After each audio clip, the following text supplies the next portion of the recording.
Is it? You'll get me fired.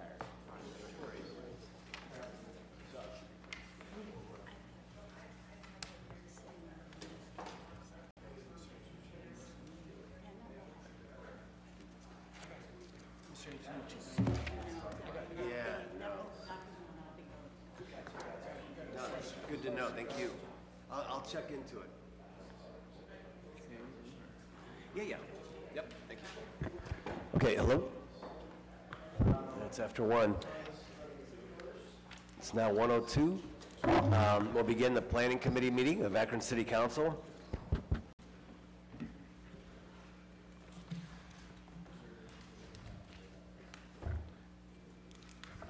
We don't have any public hearings this afternoon or this evening, so we'll dive into the regular list of legislation. I will be requesting time on 1 through and including 3, and request that we file item number 4. Mr. Antonucci, is there a report on item number 4? This is the public hearing that we had held on the 11th of February in reference to 495 Hickory Street. Oh, yes, the applicant has withdrawn his request for the Very good. So I'd like to entertain a motion that we file item number 4. Withdrawn by sponsor. Anybody? Okay, I'll make a motion that we file item number 4. Is there a second? Second. All those in favor signify by saying aye. Aye. The ayes have it. Thank you. And then we will then file item number 5. That's simply the application for that conditional use hearing that we had. I'd like to entertain a motion we file item number 5. I'll make the motion we file item number 5. Is there a second? Second. Thank you. All those in favor signify by saying aye. Aye. The ayes have it. I will be requesting then time on the balance of the agenda.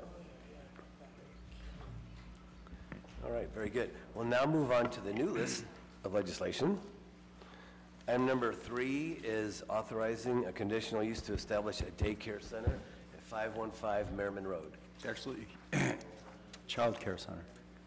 So we recommend that be referred and advertised for a public hearing. Refer and advertise, thank you. We'll do so. Okay, item number 4, amending, supplementing Title 15, Chapter 153, Zoning Code, Retail Business Districts. Mr. Antonucci. We recommend this is referred and advertised for public hearing. Public hearing, advertised for public hearing on the 4th.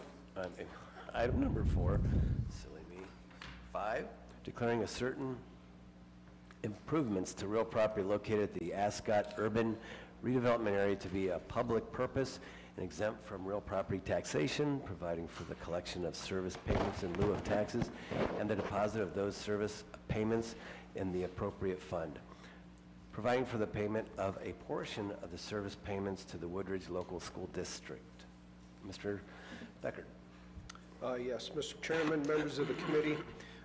This is for Main Street Gourmet, which is in, used to be Main Street Muffins out in Ascot Industrial Park. They recently put on an addition to their building, which was about 12,000 square feet. What this legislation does is help us to file an application with the state for tax increment financing for that project. TIF project? Yes. In support of Main Street Muffins? Yes. Okay, very good. Questions or comments? Obviously, they've had a presence here in our town for a significantly long time, employed a lot of people. Recognizing that this is a TIF in support of an addition, an expansion. Is there questions or comments from anyone?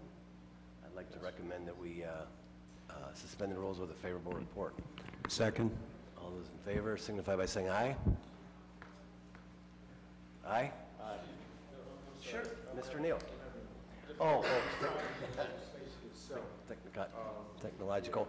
This is under new legislation, item number 5. This is the Main Street.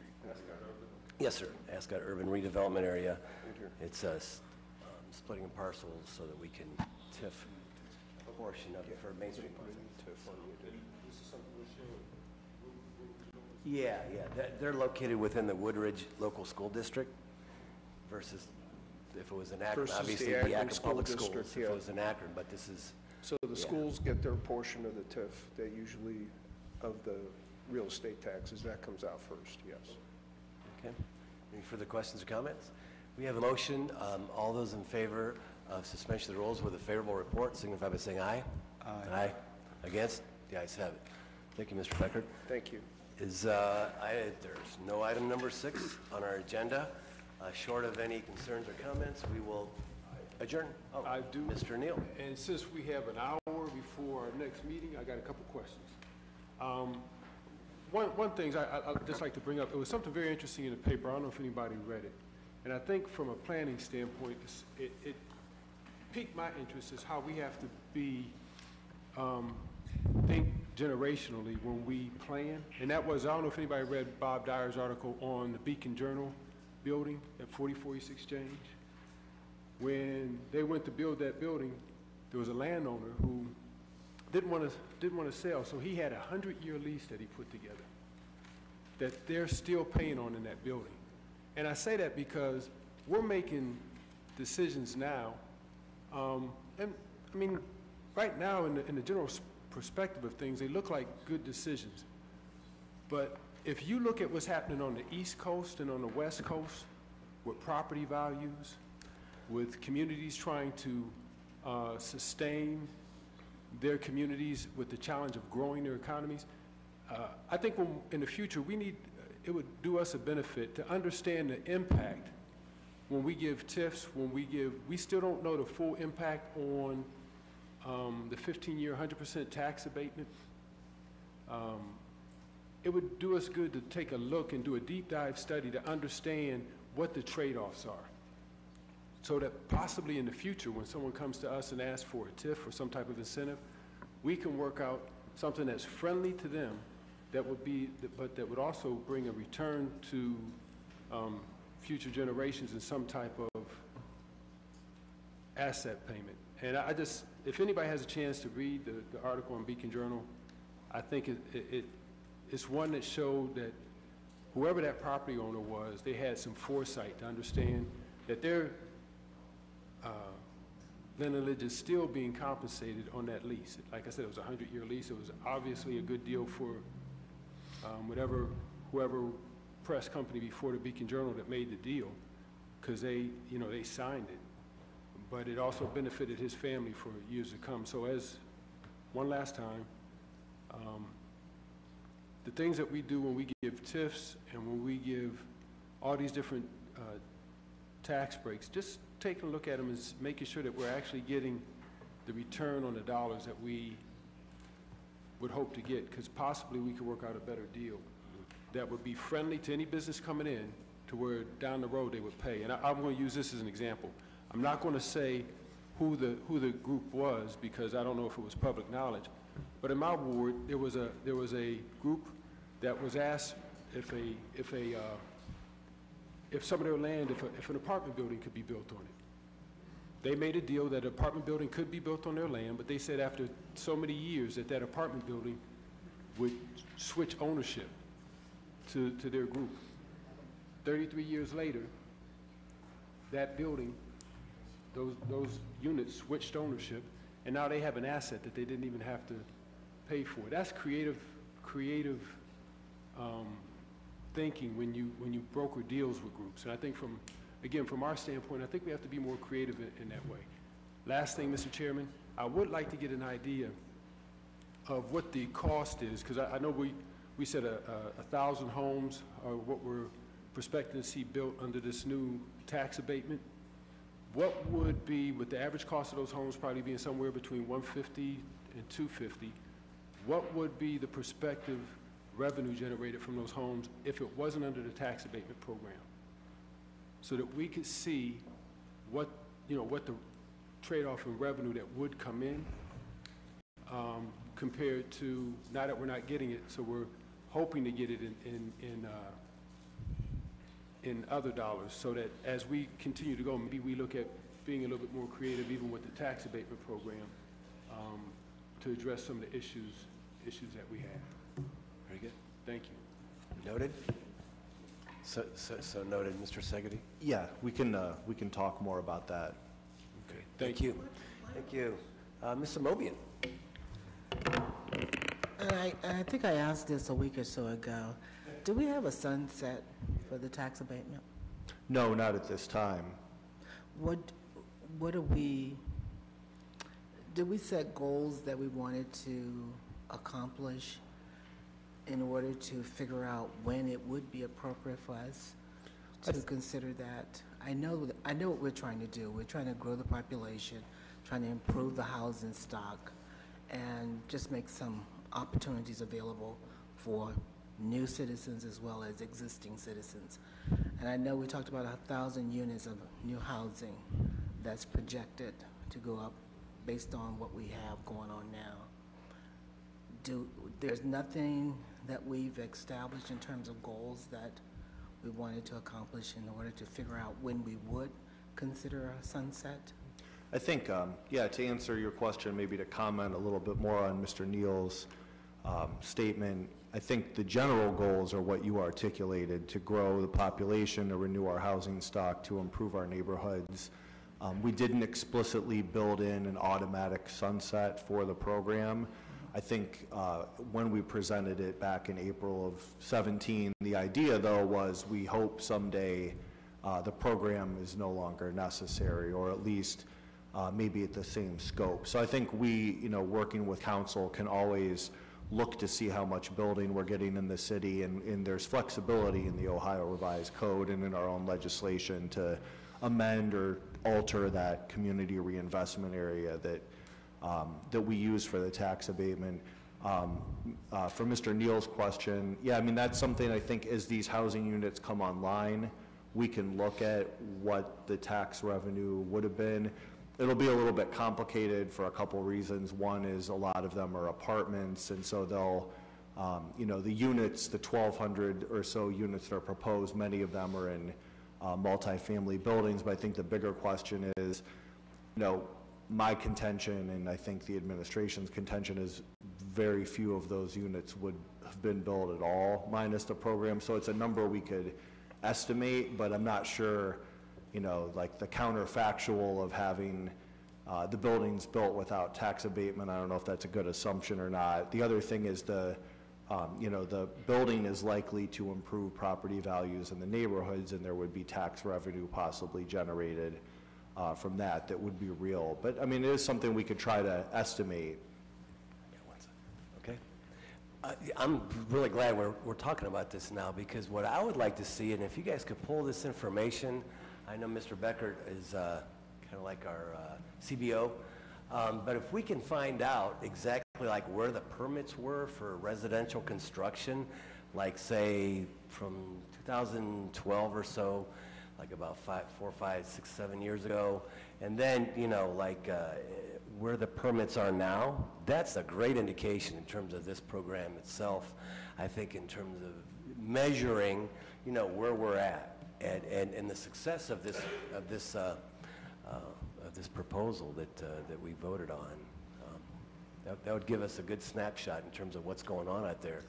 Are you talking about what new housing Absolutely. we had before? Yeah, how many permits, because whenever there's new construction, you got to pull a permit for whatever you do, and that's the way you kind of measure, the success of a program like that. So I think it'd be pretty telling, I'm pretty sure. Mr. Neal? Thank you, Mr. Chairman. I appreciate that. Yeah, I mean, because it was I encourage folks, you can probably Google it now. It was a very informative program on NPR this afternoon, talking about the challenges in places like Seattle, where basically they have, there's a wide gap between homelessness and those who can afford the $750,000 median income home out there now.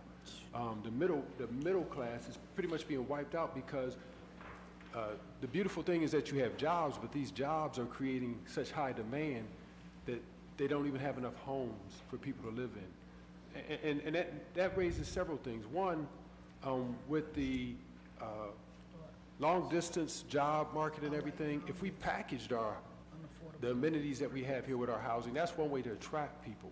But we do have to be aware of the challenge, because, Mr. Segedy, you said the hope is that property values will rise. I took a ride just through the city, but through my ward. The reality is, most of our communities are getting older, so their incomes are not increasing.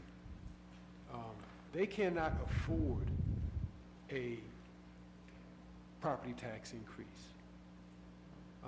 It's just the reality. And so we have to find a way to, we have to talk to some of our partners who live off of property taxes and ask them to look at rolling back possibly what they asked for. Because, you know, it's nice, we always say, well, it's not a new tax.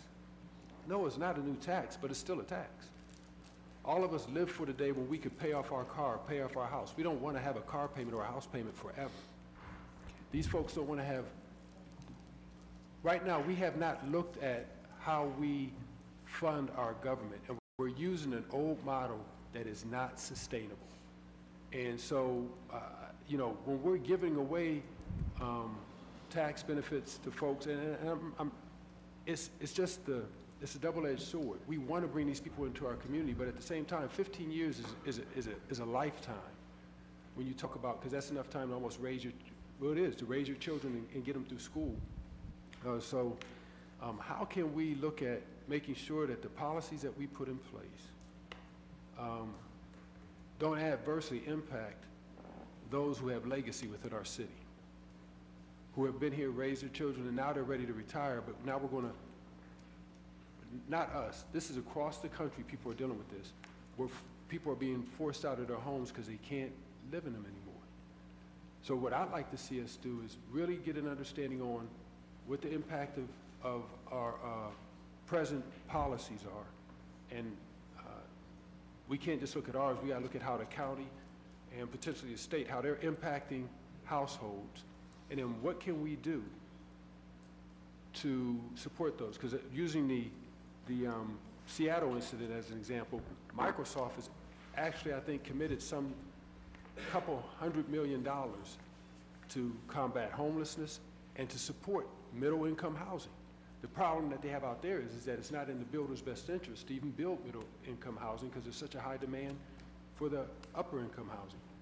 So, you know, they say, the African proverb says the best, one should not wait till they're on the battlefield to prepare their shield, meaning we can't wait till we have the problem to address it. We need to look at what's happening around us and what's happening right here in our midst. I mean, we've got enough things that are indicators letting us know that we've got to prepare and take a better look at this, because it's real.